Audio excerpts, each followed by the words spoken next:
Greetings, everyone. This is Rock and Roll Spot Connection with the Weekly Comic Roundup. We've got about halfway through or so. Maybe not so much, but yeah.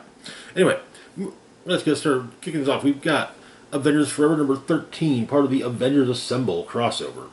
Where we left off in Avengers Forever, the Goddesses of Thunder, Old King Thor's granddaughters, and their grandfather's longtime best friend, Old Man Phoenix, had arrived to stop the various Mephistos from digging a tunnel, digging underneath the God Quarry to, well, basically what lies beneath it.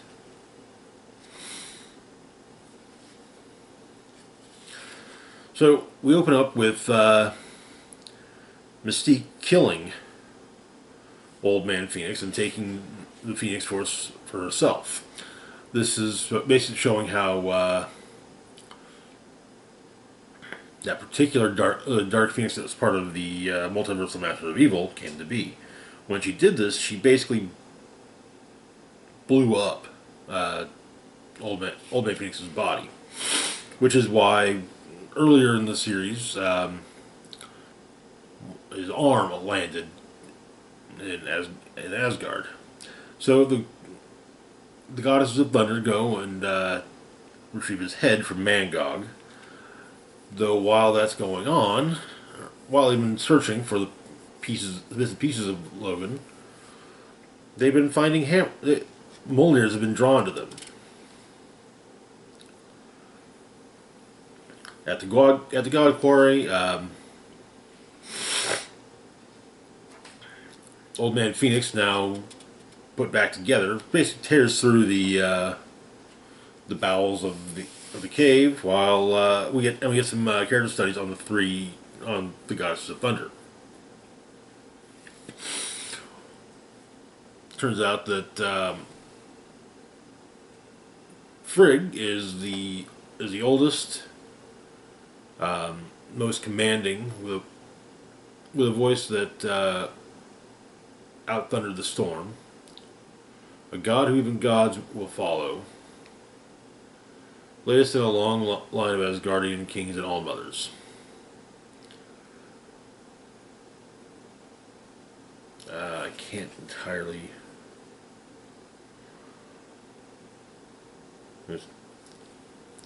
Asu is the youngest and the wildest, fiercest fighter, natural-born berserker. And finally you have Elson, inheritor of her grandfather's deepest of passions. His eternal admiration for the profound beauty of mortal life in all its fleeting forms. But one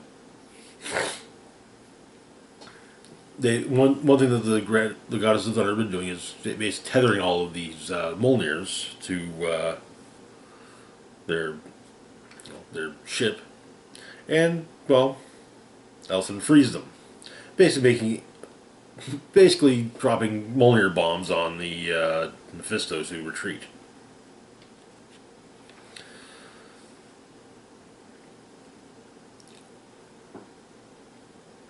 And Thor, god of fists, manages to retrieve one of the Mjolnirs.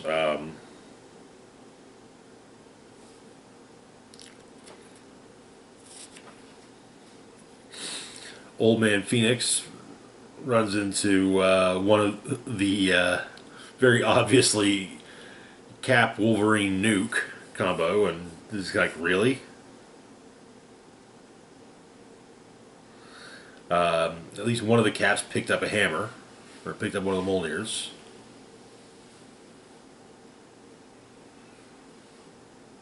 Apparently he felt like he could swear it was calling to him.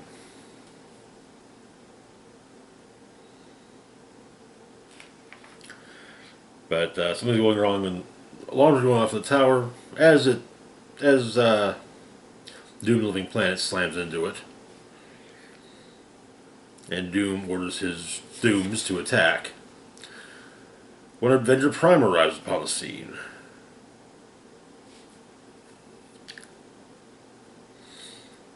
Revealing his identity to be none other than Loki. After all, how can you have an Avengers without a Loki to bring them together? Which, yeah, I'm just, ugh. I mean, it makes sense. It does. But, yeah, it's, I feel, the line came up early in Jason Aaron's run on Avengers, and yeah, it's kind of one of those, okay, it's, funny joke, haha. No, he kind of meant it. Okay. You know what, hey, that could be a heroic Loki. Loki could, Loki has, in recent years, become less villainous. I won't say more heroic, more of a hero, but less villainous. Moving on to our next book, we got Invincible Iron Man #2.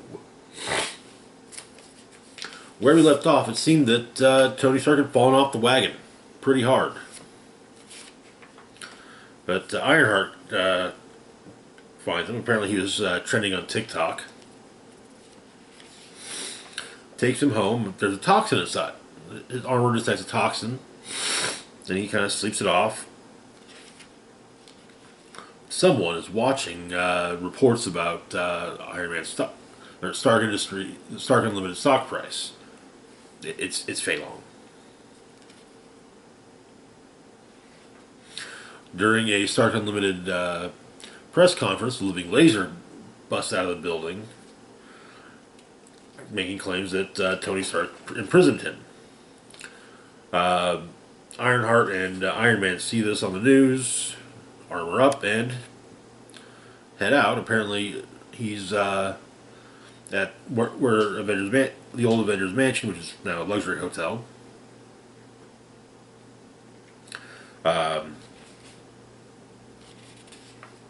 But Ironheart uses the Mandarin rings to stop Living Laser and get him to, well, talk.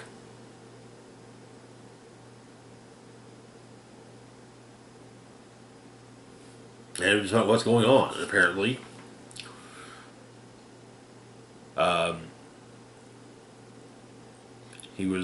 Tony Stark came to his door, tased him, sedated him, and him and some goons took him. He's been experimented upon. But it's someone's impersonating Tony not only someone impersonating Tony, causing things to go worse for him, but yeah. Also say that the toxin was detected in Tony's body, was likely administered in the coffee that he was given at the AA meeting.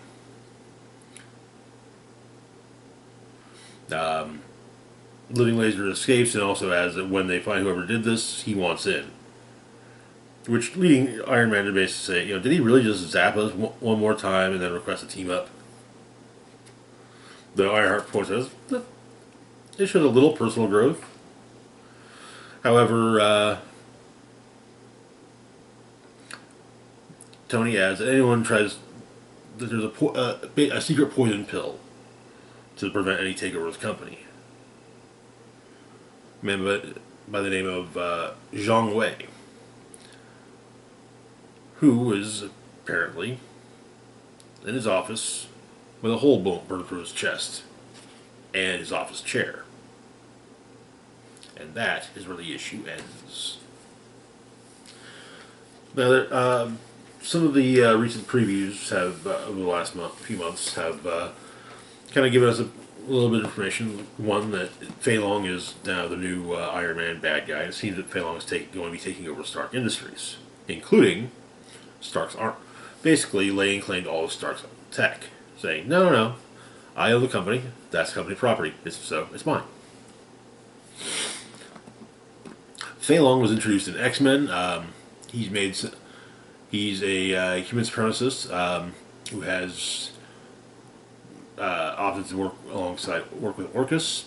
He created a Dyson sphere around the moon, around Phobos, I believe.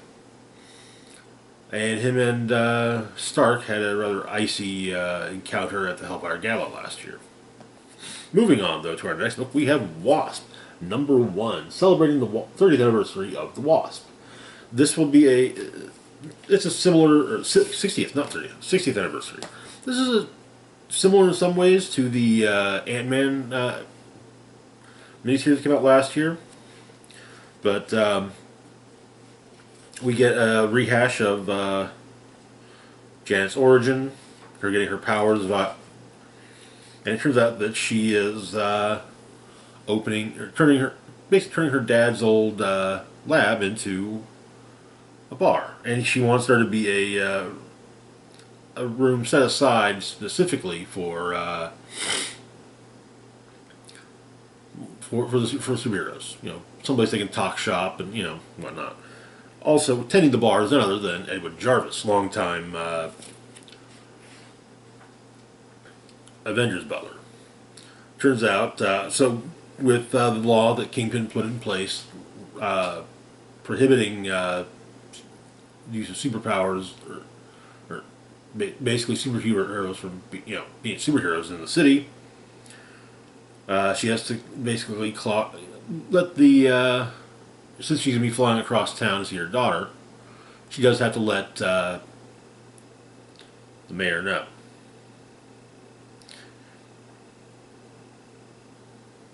However, a worker, seemingly, well, more like a robot in a disguise as a construction worker, notes this and have the pawn put into play. But Jan and Nadia, the Wasps, basically kind of go over a few things. Mainly, all of Nadia's biological family is dead. Her mother died when she was born in the Red Room. Her grandfather died in a lab accident on the same day. There's more talk about more rehashing of Jan's origin, including the creature that her and Ant-Man fought in their initial time out together. When they're attacked by Whirlwind. Whirlwind had a long time, rather unhealthy fixation and obsession on Wasp, Janet Van Dyne.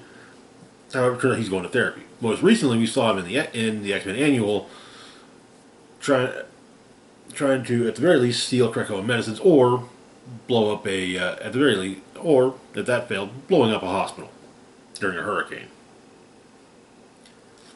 Both were stopped by the X-Men. He was stopped from doing both by the X-Men.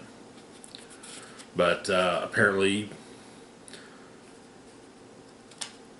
so the two Wasps team up and take him down, and he explains that he was sent. This wasn't his idea. He was sent to do this. The old man left a message. But he says all he had to do is look at Jan, and that's all he has to do. Because if you look back at him, he owns your soul. And seemingly burned into Whirlwind's forehead are the words "Find me." But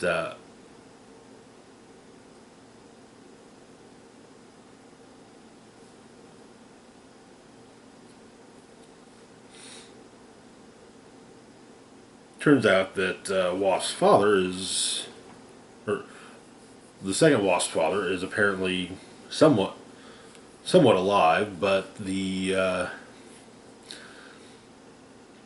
horror that Jan and Hank dealt with when that killed Janet's father is controlling him now. That is where the issue ends. And yes, he's the one that sent out Whirlwind. An interesting start to things. It'll be fun to see how it play out. Moving on to our next book, we've got Spider-Man: The Lost Hunt, #3.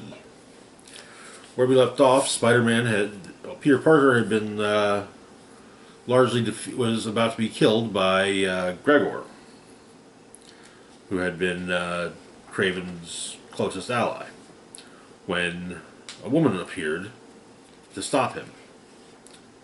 I mistakenly thought it was Calypso. It is, in fact, Dr. Makiba, Professor Makiba, who is who is teaching at the school that Peter is also working at. But she does what she can to save Peter. Gregor fights his own mother, and she's trying to explain, just don't, stop trying to be the, stop trying to be Craven. It's not a good. He was not a good man, but she does what she can to help Peter. There's some subconscious stuff he's got to work through, dealing with his id and ego. I would basically, as well as a giant spider monster. But he manages to make it through, but he has a reaction to some of the to some certain things, and goes a bit feral. And yeah, after that, the good doctor is attacked by Gregor's cheetah. She disappears after Gregor does as well. But Peter arrives home, still in his more feral state. That is where the issue ends.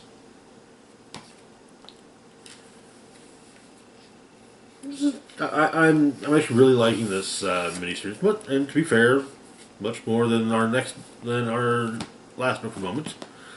Deadly Neighborhood Spider-Man, number 4.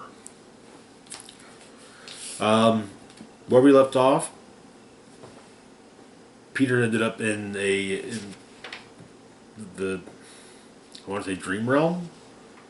We get a Legend of Coyote and the crafting of the Big Dipper, and in this metaphysical realm, giant Spider-Man made with tons of crows at his beck and call takes on the Demon Bear. Crystal, his friend, is also in this dream realm, and she helps him. Their other friends have become nightmares, and so yeah, they're trying to get to the maze. They manage to in the maze. Nightmarish versions of various allies of Spider-Man's attack. I use the word allies very loosely in some of these cases. After all, Punisher's there. Yeah. But,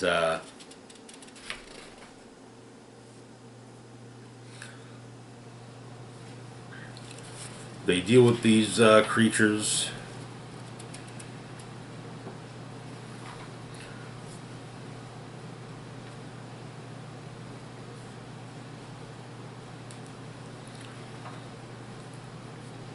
And Peter pulls out the stone that was in his chest and steps through it. Yeah. But him and Crystal are now face to face with something far worse. And that is where the issue ends. Yeah, I'm not the biggest fan of this book. I kind of read it what I said previously. It feels like it was a story written for another character. But, and that Marvel liked the story, but they didn't think they could sell it without, a more recognizable hero fronting it, such as, say, Spider-Man. So, it became a Spider-Man story. Anyway, that's going to do it for now. As always, feel free to like, share, and subscribe. Links to my Facebook, Twitter, Patreon, and PayPal account in the description box down below. This is Rock and Roll Spock signing off saying, live long and rock hard.